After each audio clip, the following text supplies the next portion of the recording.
Noong panahong, bihag pa ang mga Israelita sa mga taga-Ehipto, pinahintulutan ng Diyos, ang anghel na bigyan ng salot upang ipinaranas sa nagmamatigas na paraon ng Ehipto na palayain ang Israelita, ngunit nagmamatigas pa rin ng paraon ng Ehipto, ayaw palayain ang mga Israelita, hanggang sa huling salot na naranasan ng Ehipto na ang Diyos na mismo ang gumawa.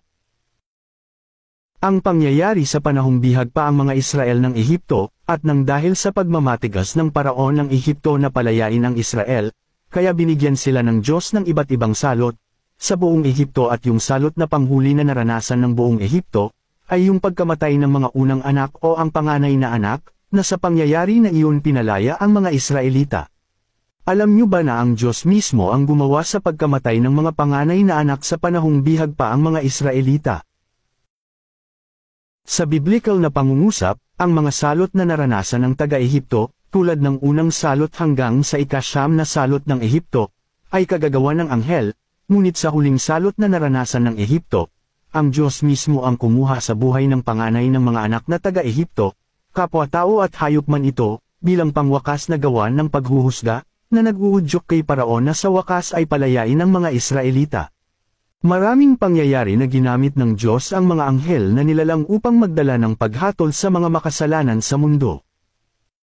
Ang pinakamasasabi natin ay ang pagbanggit ng Biblia ng isang destroyer angel, ay mga sanggunian sa isang makalangit na pagkatao o mga nilalang na dumating upang sirain ang mga nasa ilalim ng paghatol ng Diyos.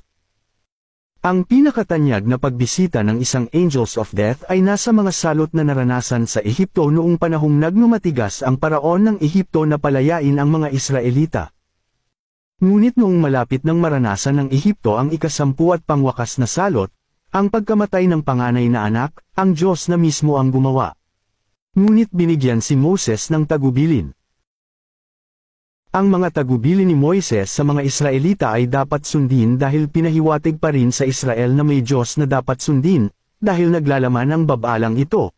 Kapag ang Panginoon ay dumaan sa lupain upang hampasin ang mga taga-Ehipto, makikita niya ang dugo sa tuktok at gilid ng doorframe at papasa sa pintuan na iyon, ang hindi maglalagay ng dugo sa mga pintuan ay papayagan niya na ipasok ang kamatayan sa iyong mga bahay at hampasin ka.